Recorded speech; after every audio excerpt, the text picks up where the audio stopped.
America में सत्ता परिवर्तन हुआ। दूसरे शब्दों में कि 25 लाख से 1 करोड़ रुपए तक खर्च करने के बाद भी आपको जो जॉब मिल रही है वो लेबर क्लास की। डॉलर में कमाओगे तो डॉलर में ही खर्च करोगे, ऐसा तो नहीं। हथकड़ियों से बांधकर और बेड़ियों से बांधकर इंडिया वापस भेज। ऐसे लोग ज़्यादातर लेबर की कैटेगरी में जाते हैं। 20 जनवरी सन 2025 अमेरिका में सत्ता परिवर्तन हुआ और ट्रम्प 2.0 की सरकार बनी। ट्रम्प 2.0 ने आते ही आते सबसे पहले उन्होंने कुछ बड़े महत्वपूर्ण फैसले लिए, जिन फैसलों में एक फैसला था अवैध रूप से रह रहे अप्रवासी लोगों को अमेरिका से बाहर भेजना, जिसकी जद में हमारे देश भारत के भी कुछ लोग आए। अभी हाल ही में 104 लोगों को भारत वापस भेजा गया है, जिसको कि डिपोर्ट करना कहते हैं। उन 104 लोगों के साथ सबसे बड़ी बात दिक्कत ये रही कि उन 104 लोगों को हथकड़ियों से बांधकर और बेड़ियों से बांधकर इंडिया वापस भेजा गया, यानी भारत वापस भेजा गया। ये हमारे लिए सबसे प्रेरणादायक बात थी, इसलिए हमने ये वीडियो किया है। आपको कुछ चीज़ें मैं आपको आज इस वीडियो में बताना चाहता हूँ जो आपको जानने के लिए बहुत ज़रूरी है। सबसे पहले तो हम आपको ये बताना चाहेंगे कि अवैध रूप से पहुंचे हुए अप्रवासी कौन से होते हैं। एक रूट होता है जिसे हम लोग कहते हैं डंकी रूट, जिस पर एक फिल्म भी आई थी शाहरुख खान जी की, डंकी, वो भी इसी पर बेस्ड थी। तो ये मेरे पास एक अखबार की कटिंग है आईनेक्स्ट पेपर की, जिन्होंने इसमें ये सारी डिटेल दी हुई है। मैं आपसे शेयर करना चाहूँगा क्योंकि हो सकता है संभवतः ये अखबार सबके घर में नहीं आता हो कि डंकी रूट क्या होता है। डंकी रूट यानी गैर कानूनी तरीके से विदेश जाने का रास्ता। इसमें कई लोग अलग अलग देशों से होते हुए गैर कानूनी रूप से अमेरिका, कनाडा या यूरोप से घुसने की कोशिश करते हैं। ये लोग टूरिस्ट वीज़ा या एजेंट्स की मदद से लैटिन अमेरिका के किसी भी देश जैसे ब्राज़ील, इक्वाडोर, पनामा या मैक्सिको तक पहुंचते हैं। वहां से जंगलों, नदियों और रेगिस्तानों के रास्ते पैदल चलकर अमेरिका मैक्सिको बॉर्डर तक पहुंचते हैं। इसके बाद दलालों की मदद से अमेरिका में अवैध रूप से घुसने की भी कोशिश करते हैं। डंकी शब्द की उत्पत्ति पंजाब के डुकी शब्द से हुई है, जिसका अर्थ होता है एक जगह से दूसरी जगह कूदना। ये बहुत महत्वपूर्ण बात है। और इसमें एक खास बात मैं आपको बता दूं, तमाम एजेंट्स होते हैं, तमाम और तरीके के दलाल होते हैं, तमाम एजेंसियां होती हैं जो ये काम कराती हैं दूसरे देशों में भेजने का, और इनसे अच्छा खासा पैसा लेती हैं। 25 लाख रुपए से लेकर 1 करोड़ रुपए तक भी लिया जाता है। अब इसको लेकर मैं आपको एक जानकारी और देना चाहूँगा, क्योंकि कितने भारतीय अब तक भेजे गए, डिपोर्ट किए गए अमेरिका द्वारा। अगर हम आंकड़ों की बात करें तो यहाँ करीब 15 साल के आंकड़े दिए हुए हैं, लेकिन मैं महत्वपूर्ण कुछ आंकड़े आपके सामने रखता हूँ। जैसे 2013 में सबसे कम लोगों को इंडिया भेजा गया, जिसमें से 300 से ऊपर लगभग लोग थे, 315 लगभग लोगों को भेजा गया। लेकिन उसके बाद लगातार 4 साल यानी 2016, 17, 18, 19 और 20 में, यानी 5 साल अलग अलग 1000 से ऊपर लोग भेजे गए। कभी 1300, कभी 1024, कभी 1180, 2024, 1890 और पिछले साल 2024 में 1368 लोगों को भारत भेजा गया। कितनी बड़ी बात है कि इतने सारे लोग अवैध रूप से रह रहे हैं अमेरिका में या और बाकी देशों में। इस पर विपक्ष ने हंगामा किया, तो हमारे जो विदेश मंत्री हैं जयशंकर जी, उन्होंने संसद में इसका जवाब दिया। वो भी मैं आपके सामने रखता हूँ। संसद में उन्होंने क्या कहा? उन्होंने कहा कि हमने किसी भी अवैध मूवमेंट के हम लोग पक्ष में नहीं है। 2009 से ऐसा हो रहा है। पिछले 16 सालों में अमेरिका ने 15,652 लोगों को, भारतीयों को वापस भेजा, और हम इसके पक्ष में नहीं है। किसी भी देश की सुरक्षा के लिए खतरा पैदा हो सकता है, इसलिए हम लोग इसको बिल्कुल सही नहीं मानते। ठीक है, ये बड़ी बात है। और उन्होंने ये भी, लेकिन उन्होंने जो हथकड़ी वाली बात पे भी उन्होंने कहा कि हम लोग अमेरिकी सरकार के संपर्क में हैं और आगे कभी किसी और के साथ ऐसा ना हो, इसका हम लोग प्रयास कर रहे हैं। ये भी बड़ी बात है, हमारे विदेश मंत्री जी ने ये कहा। लेकिन सोचने लायक बात यह है कि ये लोग वापस आते हैं, और अगर जाते हैं तो जाते कौन हैं? तो इन सब की जानकारी लेने के लिए हमें भी लग रहा था कि किसी एक्सपर्ट से बात करी जाए, इसलिए हम लोग एक एक्सपर्ट के पास आए हैं। आइए उनसे जानते हैं और चर्चा करते हैं कि आखिर ये डंकी रूट क्या होता है, और ये अवैध प्रवासी अप्रवासी कौन लोग होते हैं, और किस लिए जाते हैं, और किस लिए रहते हैं, और उनको वापस भेजने का तरीका क्या होता है। आइए बात करते हैं।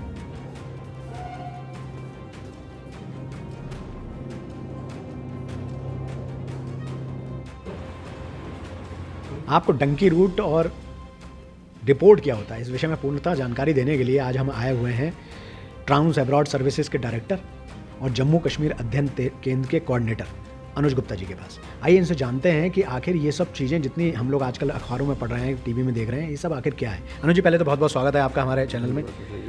अनुज जी, सबसे पहले तो मैं ये जानना चाहूँगा कि ये जो आपका संस्थान है, जहाँ हम आज बैठे हुए हैं इस जगह पर, ये आपका जो सेंटर है, ये क्या काम करता है बेसिकली? क्योंकि हमने आपके बोर्ड होर्डिंग्स पे देखा, आइल्स लिखा हुआ है, वीज़ा लिखा है, और 2-3 चीज़ें लिखी हुई हैं। वो हमारा थोड़ा सा उस विषय में डिस्क्राइब करें। देखिए, अपने यहाँ के जो बच्चे हैं जो विदेशों में जाके पढ़ना चाहते हैं, जैसे यूके हो गया, यूएसए हो गया, कनाडा हो गया, और न्यूजीलैंड हो गया, ऑस्ट्रेलिया हो गया, और भी बहुत सारे कंट्री हैं, बट मैंने इन कंट्रीज़ का नाम इसलिए क्योंकि ये मुख्य डेस्टिनेशन है। तो यहाँ पे जो जाके पढ़ना चाहते हैं, हम उनको हेल्प करते हैं। कैसे हेल्प करते हैं? हम उनकी प्रोफाइल को एनालाइज करते हैं, फिर उनके लिए बेस्ट कोर्स सजेस्ट करते हैं, फिर उनका यूनिवर्सिटी में एडमिशन करवाते हैं, यूनिवर्सिटी का जब ऑफ़र लेटर आ जाता है तो चूँकि उन्हें वहाँ जाके पढ़ना है, उसके लिए इन्हें वीज़ा चाहिए होता है, उसे कहते हैं स्टडी वीज़ा। तो हम स्टडी वीज़ा अप्लाई उनके लिए करवाते हैं। स्टडी वीज़ा अपने आप में एक कॉम्प्लिकेटेड प्रोसेस है, जिसमें बहुत सारे डॉक्यूमेंट, बहुत सारी टाइमिंग का ख्याल रखना पड़ता है और बहुत सारी चीज़। क्योंकि ऐसा है ना, देखिए किसी भी बच्चे को 10 ऑफ़र लेटर आ सकते हैं, लेकिन पढ़ेगा तो वो एक यूनिवर्सिटी में या फिर एक कंट्री में, और वो पढ़ेगा तब जब उसका वीज़ा आएगा। तो अगर वीज़ा उसका नहीं आता है तो उसका जो विदेश में पढ़ने का सपना है वो हो सकता है टूट जाए। तो ये स्टडी वीज़ा का पार्ट भी बहुत इंपॉर्टेंट हो जाता है। फिर जब बच्चा वहाँ चला जाता है तो नया होता है, तो बहुत सी चीज़ें उसे नहीं पता होती हैं, बहुत सी चीज़ें ऐसी होती हैं जो उसे यहाँ से ही पता करके जानी चाहिए ताकि वहाँ पे असुविधा ना हो, रहने खाने की व्यवस्था और भी बहुत सारी चीज़ें होती हैं। तो हम इस दिशा में बच्चों की हेल्प करते हैं। अच्छा अनुज जी, मैं जो पूछने आया हूँ वो अभी मैं अगले सवालों में पूछूंगा। पहले तो सबसे पहले मैं आपसे, आपने चूँकि बताया आप स्टूडेंट वीज़ा पे भेजते हो, मतलब स्टूडेंट्स को भेजते हो पढ़ने के लिए, एजुकेशन के लिए जाते हैं। ये चीज़ क्लियर हो गई कि आपका जो संस्थान है या आपके जैसे जो ये संस्थान है ये पढ़ने के लिए बच्चों को भेजते हैं। अब इसमें मेरा पहला सवाल ये है कि क्या कभी ऐसा होता है आपके साथ कि कोई बच्चा आपके यहाँ से पढ़ने के लिए वहाँ गया और वो वहाँ से उसने कैसे भी करके वर्किंग वीज़ा ले लिया हो और वहाँ वर्क करने लगा हो, मतलब पढ़ाई के साथ साथ करने लगा हो, या फिर पढ़ाई ख़त्म करके करने लगा हो? क्या ऐसा कभी वाक़या कोई पेश आता है या ऐसा हो सकता है? देखिए, अगर मैं कहूँ कि बरेली या फिर जो बी क्लास सिटी आते हैं या फिर आस पड़ोस में शाहजहाँपुर और पीलीभीत, इस तरह के शहर हैं, यहाँ के जो बच्चे जाते हैं तो उनका मुख्य उद्देश्य वर्क ही है। मैं इस बारे में बिल्कुल भी झिझक नहीं है मुझे। अब वो लेकिन काम करना भी दो तरीके का होता है, एक होता है अवैध तरीका, एक होता है वैध तरीका। फॉर एग्जांपल, जो बच्चा विदेश में से फॉर एग्जांपल किसी यूनिवर्सिटी में, मिडिलसेक्स यूनिवर्सिटी है यूके में, उसमें पढ़ रहा है, तो जब उसको वीज़ा मिलता है तो वीज़ा के साथ ही उसको अधिकार, उसको राइट मिलता है कि वो पढ़ाई के साथ 20 घंटे प्रति सप्ताह काम कर सकता है, जिसके लिए उसे पेमेंट मिलता है और जिससे उसके कुछ खर्चे जो एज ए स्टूडेंट होते हैं वो टेक केयर हो जाते हैं। और फिर हर कंट्री की अपनी अपनी नीति होती है, जिसे ऑपरेशन नीड्स कहते हैं, इमिग्रेशन पॉलिसी कहते हैं। कोर्स करने के बाद वो कितने टाइम के लिए उसको एक पोस्ट स्टडी वर्क परमिट मिलता है, जिसमें वो अपने लिए एक जॉब सर्च कर सकता है, उस पर भी काम करता है। और अगर किसी कंपनी ने उसको वहाँ जॉब दे दी, यानी कि स्पॉन्सर कर दिया, तो वो जब तक उसके पास स्पॉन्सरशिप है तब तक वो वहाँ पे काम कर सकता है। तो ये होता ही है। और देखिए, यहाँ से जो बच्चा जाता है वो दिल्ली, मुंबई की तरह बड़े शहरों से नहीं है, या बड़े व्यापारी या फिर बड़े राजनीतिक परिवार से नहीं है, वो ज़्यादातर मध्यम वर्ग का होता है। तो जब वो निवेश करता है अपनी शिक्षा पे यूके में पढ़ के, तो वो ये चाहता है कि उसे वहाँ पे काम करने का, उसे एक्सपीरियंस गेन करने का मौका मिले, ताकि जो शिक्षा में भी जो हम फीस पे करते हैं वो एक तरीके से तो इन्वेस्टमेंट ही है। माता पिता से पूछिए तो वो इन्वेस्टमेंट का रिटर्न चाहता है, तो उसके लिए वो काम करना चाहता है, वो करते भी हैं और इसमें कुछ भी गलत नहीं है। ना उस देश की नीति के हिसाब से अवैध है, ना वैसे ही गलत है। जैसे ये तो मानते हैं हम कि बाहर के देशों में ज़्यादा चकाचौंध होती है, कई चीज़ें ज़्यादा डेवलपमेंट है, इसलिए यहाँ के लोग वहाँ जाना चाहते हैं। तो जैसे आपने बताया स्टूडेंट्स वहाँ जाके काम करते हैं, क्या ऐसा भी ऐसा माना जाता है, जैसा हमने सुना है आज तक, इसलिए मैं ये सवाल पूछ रहा था आपसे, कि वहाँ की किसी लड़की से शादी कर लेते हैं जब, तो वो वहाँ का उन्हें एक नागरिकता मिल जाती है? अगर नागरिकता की हम बात करें तो क्या कभी ऐसा भी होता है? हाँ, ऐसा भी होता है, बहुत बार ऐसा होता है कि देखिए, प्रेम तो किसी को भी कहीं से भी हो सकता है। तो अगर एक भारतीय यहाँ से गया हुआ है, भले वो छात्र है, वहाँ की किसी महिला से उसे प्रेम हो जाता है और उससे वो वहाँ के नियम कानून के अनुसार विवाह करता है, और उसके बाद भी उनके कुछ नियम होते हैं, क्योंकि वो भी चेक करना चाहते हैं कि आपकी जो विवाह है वो सही है या फिर किसी स्पेशल पर्पज़ से नहीं किया। और वो अगर आप उनके पूरे नियम कानूनों को पूरा करते हैं तो मिलती है उनको वहाँ का सिटीजनशिप मिल जाती है, अब वहाँ पे उन्हें बसने का एक मौका मिल जाता है। तो ऐसा होता है, करते हैं। अच्छा अनुज जी, जैसे अभी हाल ही में आपने सुना होगा जिसके लिए हम यहाँ आए कि 104 लोग तकरीबन हमारे बाहर वहाँ से यहाँ भेजे गए, डिपोर्ट किए गए। पहली बात तो मैं डिपोर्ट पूछना चाहूँगा, डिपोर्ट क्या होता है? दूसरा सवाल मेरा ये है कि क्या ये लोग, ये जो तरीका होता है, उन्होंने कहा कि ये अवैध रूप से रह रहे थे, तो मैं अवैध और वैध तरीका जानना चाहता हूँ और डिपोर्ट के बारे में जानना चाहता हूँ। देखिए, ये बहुत अच्छा सवाल है और इससे बहुत लोगों को कन्फ्यूजन होता है, और मैं आपसे बिल्कुल इस बात को आपका शुक्रिया करूँगा कि आपने एक सवाल पूछा है। कभी कभी हम पे भी इस तरह की बातें हो जाती हैं। देखिए, वैध तरीका ये है कि जब आपने उनके अनुसार, उनके नियमों के अनुसार वीज़ा लिया है और आप वहाँ गए हैं, तो ये वैध तरीका है। इसका मतलब ये भी होगा, जैसे आप वीज़ा लेते हैं तो वीज़ा की एप्लीकेशन होती है। तो अगर आपने वीज़ा अप्लाई किया है, आपको एक पर्टिकुलर कैटेगरी का वीज़ा मिला है। पर्टिकुलर कैटेगरी मतलब होता है कि विजिट वीज़ा हो सकता है, स्टडी वीज़ा हो सकता है, बिज़नेस वीज़ा हो सकता है, या फिर और किसी और तरीके का वीज़ा हो सकता है। तो आपने उस तरीके का वीज़ा लिया है, उस पर्टिकुलर कैटेगरी का वीज़ा लिया हुआ है और आप उसके नियम कानून को पालन करते हुए वहाँ जा रहे हैं, तो आप वैध हैं। अवैध का अर्थ ये है, जैसा आजकल आ रहा है, कि आप किसी देश के बॉर्डर पे कैसे भी पहुंच जाते हैं, ना आपने कोई वीज़ा अप्लाई किया, ना आपके पास कोई एप्लीकेशन है, ना ही आपने उनके साथ कोई फॉर्मेलिटी कागज़ वाले की है, और किसी तरीके से उनके बॉर्डर में घुस जाते हैं। अब देखिए, कंट्रीज़ तो बड़े होते हैं, ठीक है, इतने बड़े कंट्रीज़ में कहीं कोई घुस गया है तो उसे तुरंत ढूंढ पाना शायद संभव ना हो।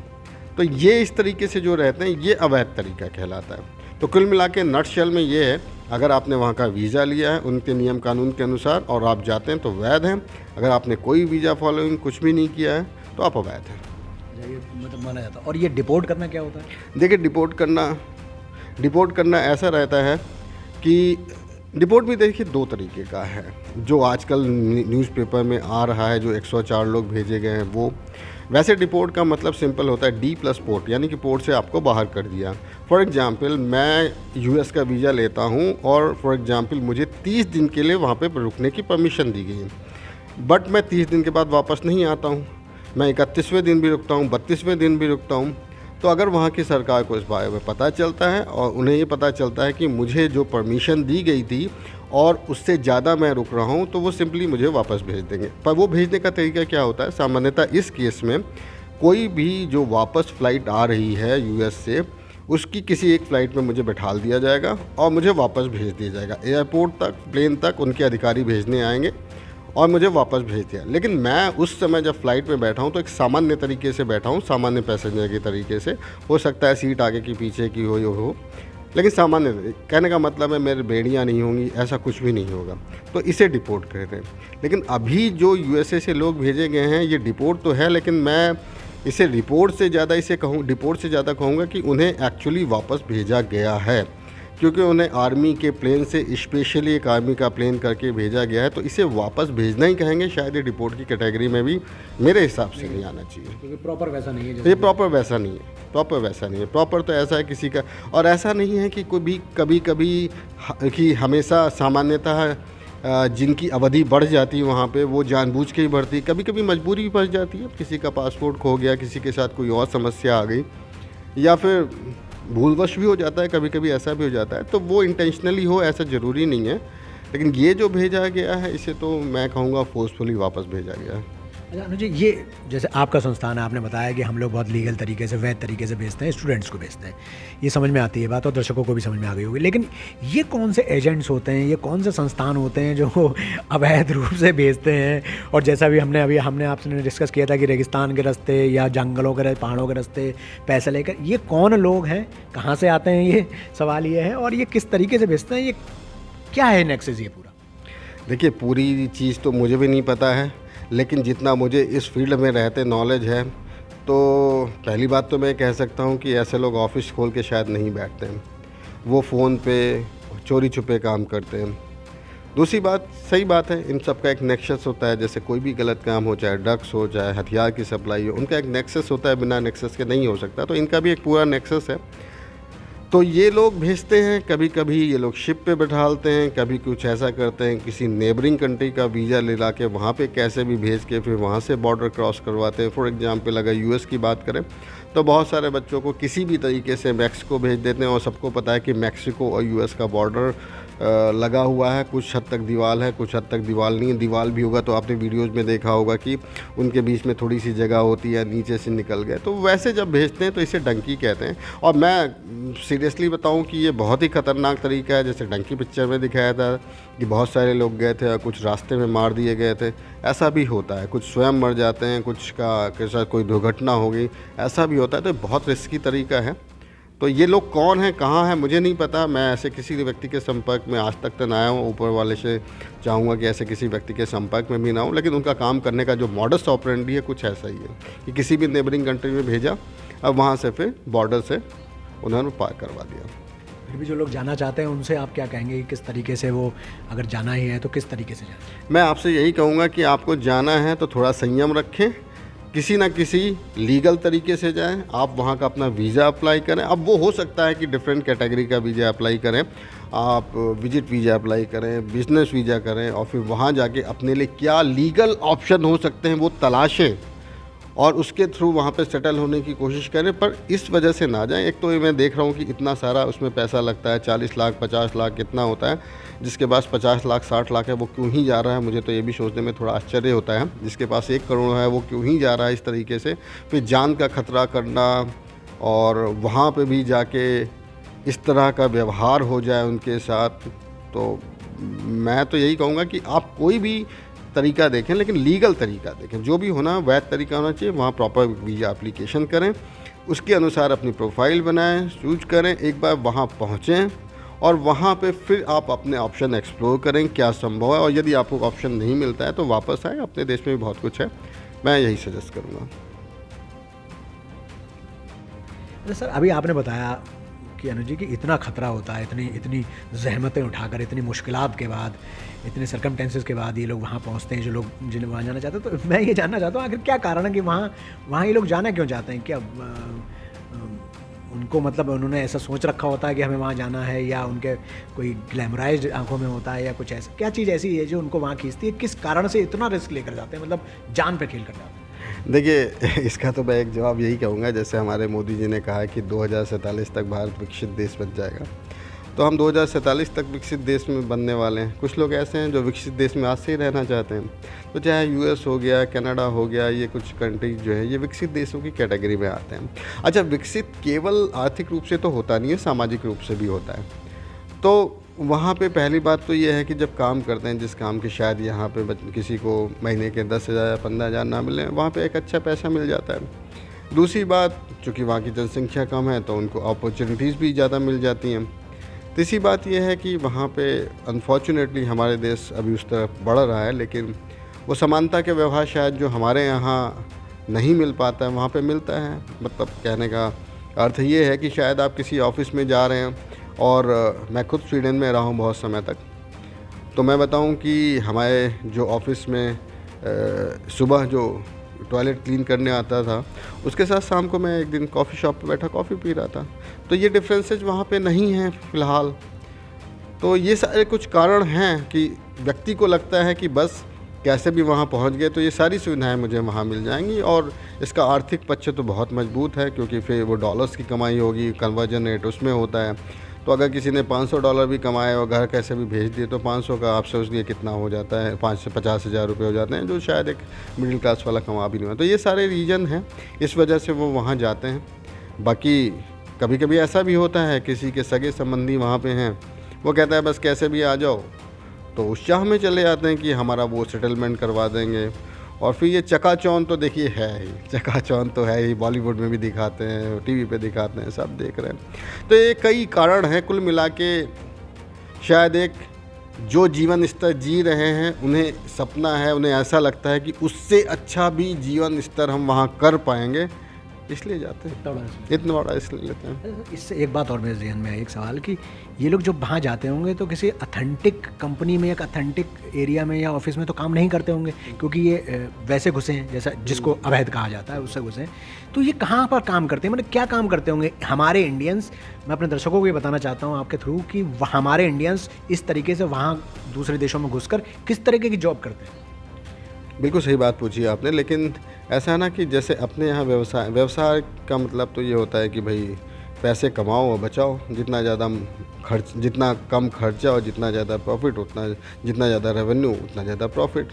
तो बहुत सारे ऐसे लोग हैं, बहुत सारे ऐसे व्यवसाय हैं, चाहे वो यूके हो, चाहे यूएसए हो, चाहे जो भी कंट्री हो, वहाँ पे कुछ लोग ऐसे हैं, वो उन्हें पता है कि अवैध तरीके से आए हुए हैं, तो इनसे हम कम पैसे में काम करवा लेंगे, तो इसलिए वो उन्हें रख लेते हैं कैश पे। वैसे वाले छोटे काम भी मतलब छोटे काम भी कर लेते हैं, जैसे किसी रेस्टोरेंट में जॉब कर रहे हैं, किसी बिल्कुल वर्कर टाइप के। और सामान्यतः जो है इस तरह के लोग जो जाते हैं वो ऐसे ही काम करते हैं, ड्राइवरी करते हैं, किसी की दुकान पे जॉब करते हैं, गैराज में काम करते हैं, सामान्यतः ऐसे ही काम करते हैं।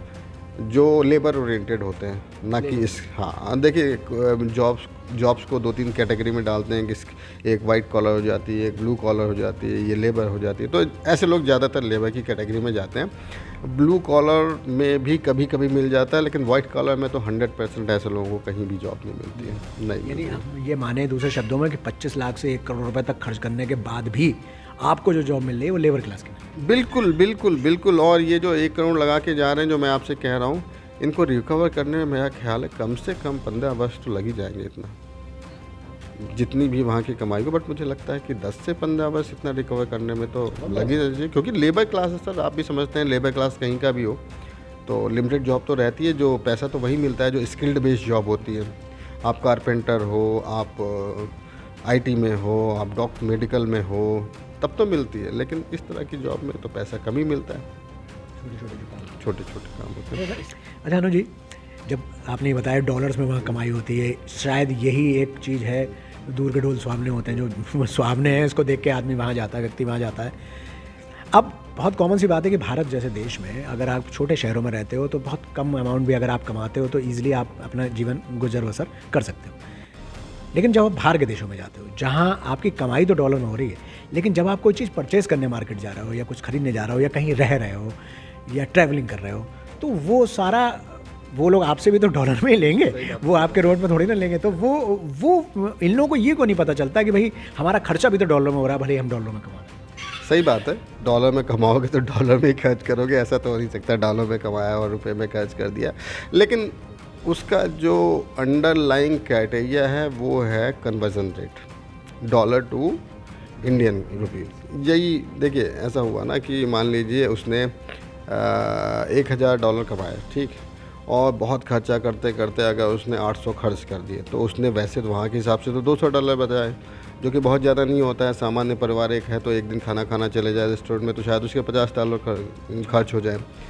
लेकिन अगर उसके $200 बचे हैं और वो किसी तरीके से भारतवर्ष वापस भेज पाया, तो 200 × 100 शायद उसके 80 मान लीजिए, तो लगभग 16-17 हज़ार हो जाते हैं। तो कुछ खास बड़ी रकम हुई नहीं। और 16-17 हज़ार में उसे लग रहा है, मैंने ये उदाहरण आपको तो दे दिया था, हो सकता है वो 1000 ना कमा रहा हो, वो 3000 कमा रहा हो, 500 बचा रहा हो, मैंने एक उदाहरण के तौर पे बताया। और वो किसी वजह से अपने परिवार को 1000, 2000, $100-200 भेज पाया, तो परिवार के लिए 15-16 हज़ार बहुत होता है, इसमें खर्चा निकलता है। ये एक हो सकता है, ये ऐसा होता है, तो ये भी एक रीज़न है। और देन फिर ऐसा ना कि उनका एक सपना है एक विकसित देश में या फिर डेवलप कंट्री में बसने का, चकाचौंध और बहुत सारी चीज़ें हैं। तो वो सारी चीज़ें हैं, कोई एक पर्टिकुलर रीज़न यही नहीं है कि डॉलर की कमाई की वजह से जा रहे हैं। तो जैसा मैंने कहा, बहुत सारे और भी रीज़न हैं। तो लेकिन जो आपका सवाल था कि भाई डॉलर में खर्चा करें, डॉलर कम, तो इस तरीके से वो उनको लगता है कि इस तरीके से हम कम से कम भारत में ज़्यादा सेविंग कर ले रहे हैं। शायद ये भी एक सोचने का तरीका है। इससे एक सवाल और उठता है कि अगर विदेशों में या बाहरी देशों में यहाँ से लोग जाते हैं, तो क्या भारत के अंदर भी कहीं ना कहीं से इस तरह के लोग आते हैं? ऐसा होता है क्या? बिल्कुल सर, ऐसा नहीं है कि हमारे यहाँ के लोगों के लिए UK, USA, कनाडा सपना है। बहुत सारे ऐसे लोग भी हैं जिनके लिए भारतवर्ष भी एक सपना है। अब फॉर एग्जांपल आप ले लो हमारा पड़ोसी देश बांग्लादेश, वहाँ से तो आप सुनते ही आ रहे होंगे कितने बांग्लादेशी अवैध तरीके से हमारे यहाँ घुसे हुए हैं, बॉर्डर क्रॉस करके आ जाते हैं और काम कर रहे हैं। तो ये भी उसी कैटेगरी में आते हैं। और जैसे हमारे यहाँ सामान्यतः आवाज़ उठती रहती है ना कि बांग्लादेशी जो अवैध हैं उनको बाहर भेजा जाए, तो ऑब्वियस से वहाँ भी ऐसी आवाज़ें आती होंगी। और जैसे हम भी चाहेंगे कि इन बांग्लादेशियों को वापस भेजा जाए अपने कंट्री जो अवैध तरीके से आए हैं, वैसे वो भी चाहते हैं। तो बिल्कुल हमारे यहाँ भी आते हैं। और बांग्लादेशी एक इसका एक उदाहरण है कि अवैध तरीके और भी कई कंट्रीज से आते हैं, आई एम श्योर, बट मेरे पास उसका कोई डेटा नॉलेज नहीं है। लेकिन हाँ, मुझे लगता है कि बहुत सारे ऐसे कंट्रीज होंगे जहाँ के निवासियों के लिए भारत एक सपना ही होगा। भारत में अवैध तरीके से रहने के लिए बात अलग है कि हम उन्हें आइडेंटिफाई कर पाते हैं। हाँ, तो वो अलग मैटर है कि हम आइडेंटिफाई कर पा रहे हैं या नहीं कर पा रहे, लेकिन है, बिल्कुल है। तो दोस्तों, संभवतः हमारे इस वीडियो के माध्यम से आप ये तो जान गए होंगे कि डंकी क्या होता है और किस लिए लोग यहाँ से विदेशों में जाते हैं।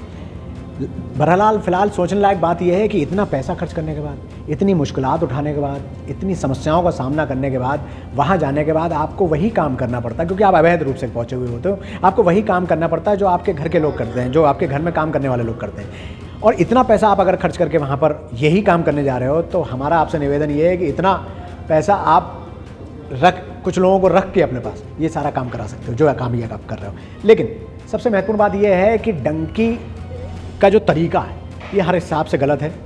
अवैध रूप से किसी भी देश में जाना हर लिहाज से गलत है, क्योंकि हमारे यहाँ जब लोग आते हैं तो हमें भी बुरा लगता है, तो जाहिर सी बात है दूसरे देश के लोगों को बुरा लगेगा। और दूसरे देशों की जो पॉलिसीज़ हैं, जो उनके नियम कायदे कानून हैं, वो हमसे ज़्यादा सख्त हैं।